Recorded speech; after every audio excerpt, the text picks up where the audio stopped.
नमस्कार दोस्तों, आप सभी का स्वागत है आपके अपने चैनल जॉब जॉय में। तो दोस्तों, एसएससी एमटीएस भर्ती 2024 की रिगार्डिंग एक ऑफिशियल अपडेट यहां पे एसएससी की तरफ से जारी किया गया है।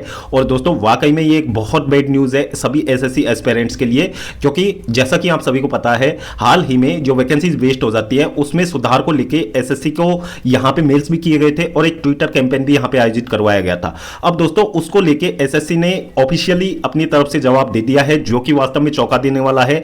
और दोस्तों, क्या यहां पे एसएससी ने जवाब दिया है, तो पूरी जानकारी आपको इस वीडियो के माध्यम से हम देने वाले हैं। तो पूरी जानकारी के लिए आप वीडियो को अंत तक जरूर देखें, वीडियो को बिल्कुल भी स्किप ना करें। और अगर इससे पहले आप हमारे चैनल पर पहली बार विजिट कर रहे हो तो सभी सरकारी भर्तियों की लेटेस्ट और ऑथेंटिक अपडेट्स पाने के लिए हमारे चैनल को जरूर सब्सक्राइब करें, साथ ही बेल आइकन को भी प्रेस कर ले, जिससे कि आने वाली वीडियोस की नोटिफिकेशन आपको समय पर मिलती रहे। तो दोस्तों, वीडियो थोड़ा सा लॉन्ग आपके लिए हो सकता है, इसलिए आप 2x की स्पीड पे इसे देख सकते हैं। तो दोस्तों, यहाँ पे अभी हाल ही में क्या हुआ था, हाल ही में एसएससी एमटीएस में भर्तियां यहाँ पे बढ़ाई गई थी। फाइनल वैकेंसी टेबल जारी हुआ था, यहाँ पे वैकेंसीज बढ़ गई थी। यहाँ पे तो अच्छी खासी संख्या में वैकेंसीज बढ़ गई थी। लेकिन दोस्तों, वैकेंसीज बढ़ने का फायदा तभी है जब यहाँ पे एसएससी अपना जो करंट यहाँ पे सिलेक्शन प्रोसेस है उसमें थोड़ा सा यहाँ पे सुधार करे, क्योंकि एसएससी में सीट वेस्ट होने के बहुत सारे तरीके हैं। जैसे कि अभी सीएचएसएल भर्ती का फाइनल रिजल्ट आ गया है, तो सीएचएसएल भर्ती में जो कैंडिडेट सेलेक्ट हुए हैं उनमें से 80% कैंडिडेट्स ऐसे हैं जिन्होंने की एसएससी एमटीएस भर्ती का एग्जाम भी दिया है। और दोस्तों, उनके सीएचएसएल में जितने मार्क्स बन रहे हैं, यानी कि अच्छे मार्क्स बने तभी तो वो सेलेक्ट हुए हैं। और तो दोस्तों, ऑब्वियसली उन कैंडिडेट्स के एमटीएस में भी अच्छे मार्क्स बन रहे हैं, क्योंकि दोस्तों एसएससी एमटीएस, एसएससी सीजीएल और एसएससी सीएचएसएल तीनों के लेवल में बिल्कुल भी फर्क नहीं है, क्योंकि एसएससी डिफरेंट करना जानता ही नहीं है। तीनों जगह एसएससी एक जैसा ही पेपर देता है, इसलिए एसएससी एमटीएस का भी लेवल सीजीएल जैसा ही है, सीएचएसएल जैसा ही है। तो ऑब्वियसली जो सीएचएसएल सेलेक्टेड कैंडिडेट्स हैं, अच्छे खासे मार्क्स एसएससी एमटीएस में भी बना के बैठे हुए हैं, यानी कि उनका सिलेक्शन यहां पे भी होना श्योर है। लेकिन दोस्तों, ऐसे में वो कैंडिडेट एसएससी सीएचएसएल भर्ती को छोड़ के एसएससी एमटीएस तो ज्वाइन करने वाले हैं नहीं, यानी कि एसएससी एमटीएस में वो कैंडिडेट सेलेक्ट होंगे और फाइनल रिजल्ट एसएससी निकालेगा, तो वहां पे कैंडिडेट्स डीवीबी स्किप करेंगे और दोस्तों उनकी ज्वाइनिंग तो ऑटोमेटिकली स्किप हो ही जाएगी। तो यहां पे वो जो सीट्स हैं जिन पे वो कैंडिडेट सेलेक्ट हुए हैं, एसएससी के वेटिंग लिस्ट नहीं लाने की वजह से वहां पे वो सीट आपकी वैकेंट रहने वाली है। इसके बाद में होगा क्या कि एमटीएस भर्ती का रिजल्ट एसएससी पहले जारी कर देगा, फिर इसके बाद में सीजीएल भर्ती का भी रिजल्ट आना है। तो सीजीएल भर्ती में भी अच्छी खासी वैकेंसीज आप सभी को पता है। तो सीजीएल देने वाले बहुत सारे कैंडिडेट्स ऐसे भी हैं जिन्होंने की एसएससी एमटीएस भर्ती का भी एग्जाम दिया है। तो वो कैंडिडेट जहां पे सीजीएल में अच्छा मार्क्स बना रहे हैं, तो एसएससी एमटीएस में भी उनके अच्छे मार्क्स बन रहे हैं। तो ये कैंडिडेट दोनों ही जगह सेलेक्ट होंगे, सीजीएल में भी सेलेक्ट हो जाएंगे और एमटीएस में तो ऑब्वियसली ये कैंडिडेट सेलेक्ट हो जाएंगे। तो इस वजह से यहां पे भी सीट्स काफी ज्यादा वेस्ट होंगी, क्योंकि वो कैंडिडेट एसएससी एमटीएस में ज्वाइनिंग लेंगे ही नहीं, तो इस वजह से सीट वेस्ट होंगी। फिर तीसरा कारण यहां पे क्या होता है सीट वेस्ट होने का, यहां पे तीसरा कारण यह होता है कि कुछ कैंडिडेट्स ऐसे होते हैं जो भर्ती की जो क्वालिफिकेशंस हैं उनको जाने बिना, अच्छे से जाने बिना वहां पे फॉर्म भर देते हैं, एग्जाम भी देते हैं और एग्जाम में स्कोर भी बना लेते हैं और फाइनल डीवी तक वो कैंडिडेट सेलेक्ट भी हो जाते हैं। लेकिन फाइनल डीवी में जब उनके डॉक्यूमेंट्स वहां पे देखे जाएंगे, तो ऐसे कैंडिडेट्स जो कि भर्ती की योग्यताओं को पूरा नहीं करते हैं डॉक्यूमेंट्स के अकॉर्डिंग, तो ऐसे कैंडिडेट्स को एसएससी वहां से रिजेक्ट करेगा। तो वहां से रिजेक्ट करने की वजह से जो कैंडिडेट उस सीट पे सेलेक्ट होके आएगा, तो वो सीट आगे तक वैकेंट जाने वाली है। तो दोस्तों, एसएससी एमटीएस भर्ती में जो वैकेंसीज बढ़ाई गई हैं, यदि एसएससी इसी प्रोसेस पे काम करता है तो उसका कोई भी मतलब नहीं रह जाता, क्योंकि एसएससी की सारी भर्तियों का आप आरटीआई रिप्लाई भले ही मंगवा सकते हैं, 70 से 80% सीट्स वहां पे हर साल खाली रह जाती हैं, यानी कि 70 से 80% सीट्स वैकेंट रह जाती है। कैंडिडेट्स या तो अदर भर्तियों में सेलेक्ट होकर चले जाते हैं या फिर ज्वाइनिंग नहीं लेते हैं, तो वहां पे इतनी सारी सीट हर साल वेस्ट हो जाती हैं। तो ये सब चीजें ऐसे कैंडिडेट्स के लिए अच्छी नहीं है जिनको कि वाकई में गवर्नमेंट जॉब की जरूरत है। अब इनमें से काफी सारे ऐसे कैंडिडेट्स हैं जो कि कट ऑफ मार्क्स में बिल्कुल बॉर्डर पे खड़े हुए हैं, यानी कि यदि यहां पे ऐसा नहीं होता है तो वो कैंडिडेट बाहर भी हो सकते हैं और उनका सीएचएसएल और सीजीएल किसी भी भर्ती में सिलेक्शन नहीं हो रहा है एसएससी एमटीएस के अलावा, तो ऐसे कैंडिडेट्स जॉब नहीं ले पाएंगे। अब यहां पे एसएससी का जो आरटीआई रिप्लाई है वो एसएससी ने जारी कर दिया इसके रिगार्डिंग जो ट्विटर कैंपेन आयोजित करवाया गया था उसके बाद में। तो एसएससी ने सीधी यहां पे 5 पॉइंट्स का एसएससी ने आरटीआई रिप्लाई जारी किया। तो पहले पॉइंट में एसएससी ने क्या यहां पे मेंशन किया है, पहले पॉइंट में एसएससी ने कहा है कि जो भी बातें आपके द्वारा कही गई हैं वो हमें सब पता है, यानी कि एसएससी सब कुछ जानती है, जितनी भी यहां पे सीट वेस्ट हो रही हैं और जो कैंडिडेट्स के साथ में हो रहा है एसएससी को सब चीजें पता है, अच्छे से पता है, एसएससी सब कुछ समझता है ये चीजें। तो यहां पे एसएससी ने ये चीजें एडमिट की है खुद से कि हमें ये सब चीजें पता है, लेकिन जो आप बोल रहे हैं यदि वो प्रोसेस हम यहां पे अपने जो सिलेक्शन प्रोसेस में उस प्रोसेस को लेके आते हैं तो डिले हो जाएंगी भर्तियां बहुत ज्यादा। तो डिले हो जाने से ये आप ही को प्रॉब्लम होगी, क्योंकि भर्तियां बहुत ज्यादा डिले होने से फिर कैंडिडेट्स हम पे सवाल उठाएंगे। तो एसएससी ने ये बातें कही हैं, सर आप यहां पे चीजों को सुधार करिए, सुधार में 3 से 4 महीने का भी यदि डिले होता है तो कैंडिडेट्स को कोई आपत्ति नहीं होगी। यदि आप एटलीस्ट 80 से 85% सीटों को भी वहां पे भरते हैं ना, 80 से 85% जो वाकई में योग्य कैंडिडेट्स हैं उनको यहां पे जॉब देते हैं, तो 3 से 4 महीने का वेट करना कोई उनके लिए ज्यादा बड़ी बात नहीं है।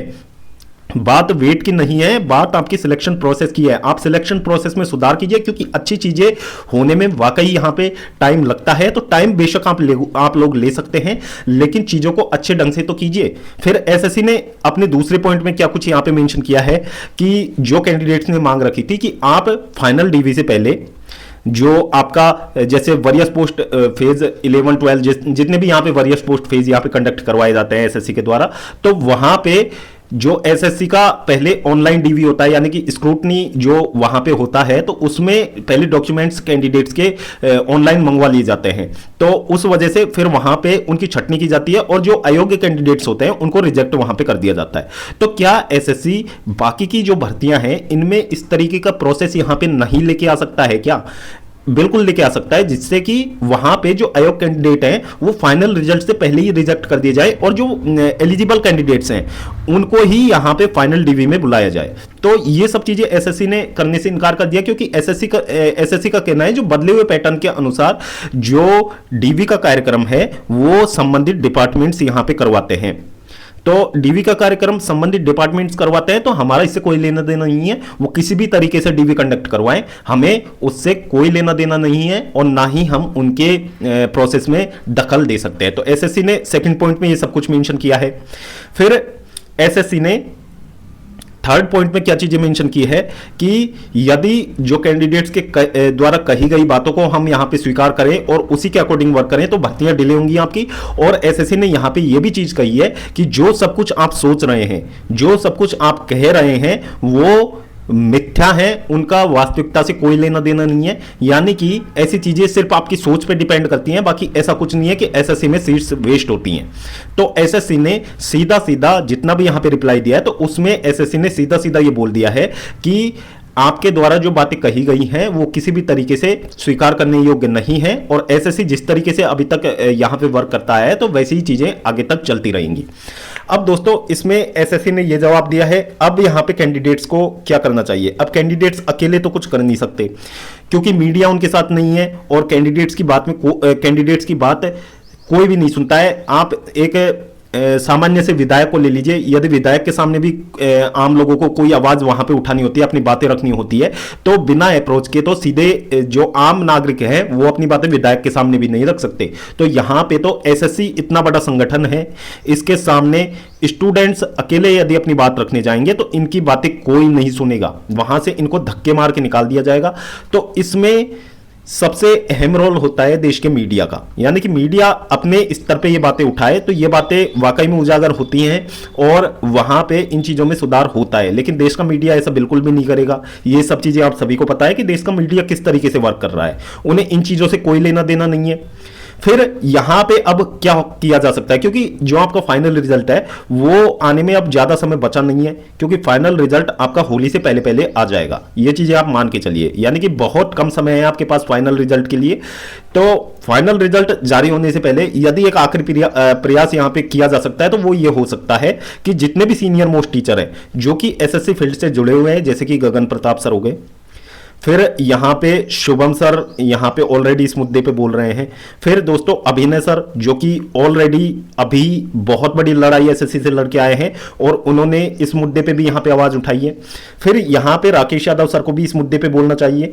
फिर नीतू मैम जो कि बहुत सीनियर मोस्ट टीचर है एसएससी फील्ड की और बहुत सारे रिफॉर्म्स उन्होंने एसएससी फील्ड में करवाए हैं। तो इन सभी टीचर्स को एक साथ आके यहाँ पे कैंडिडेट्स के पक्ष में एक आवाज उठानी चाहिए, जिससे कि ये बातें एक बड़ा मुद्दा बन के एसएससी के सामने आए और एसएससी इन मामलों को जितना भी अब बिल्कुल मजाकिया ढंग से एसएससी ले रहा है तो इनको गंभीरता पूर्वक एसएससी ले और चीजों में रिफॉर्म्स हो सके यहाँ पे, क्योंकि चीजों में सुधार की वाकई में आवश्यकता है। वरना ऐसा चलता रहा तो देश में हर साल कैंडिडेट्स आते रहेंगे, जाते रहेंगे, ओवर एज होते रहेंगे, ना उन्हें कोई जॉब मिलेगी और ना कुछ। यानी कि कैंडिडेट्स गवर्नमेंट जॉब की तैयारी करने आएंगे एसएससी फील्ड में और अपना पैसा वेस्ट करके, अपना पैसा समय दोनों चीजें वेस्ट करके वहां से चले जाएंगे। किसी का कोई भला नहीं होना है। बाकी जो यहाँ पे एसएससी जिस तरीके से यहाँ पे काम करता है वैसे एसएससी काम करता रहेगा।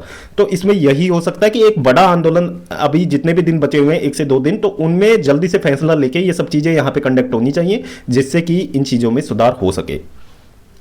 तो दोस्तों वीडियो देखने के लिए धन्यवाद। होपफुली एसएससी के द्वारा जो बातें यहाँ पे कही गई हैं वो सब चीजें हमने आपको समझाने में यहाँ पे समझाने में सफल रहे हैं और आपको सब चीजें बखूबी समझ में भी आई होंगी। तो दोस्तों अभी तक एसएससी का यही ऑफिशियल रिप्लाई है। बाकी इस मामले में यदि कोई और अपडेट निकल के आती है तो वो सब हम आपको हमारे चैनल के माध्यम से जरूर बताएंगे। तो उसके लिए आप चैनल को जरूर सब्सक्राइब करें यदि अभी तक आपने चैनल को सब्सक्राइब नहीं किया है तो, और दोस्तों बेल आइकन को भी प्रेस कर लेना, जिससे कि आने वाली वीडियोज की नोटिफिकेशन आपको समय पर मिलती रहे।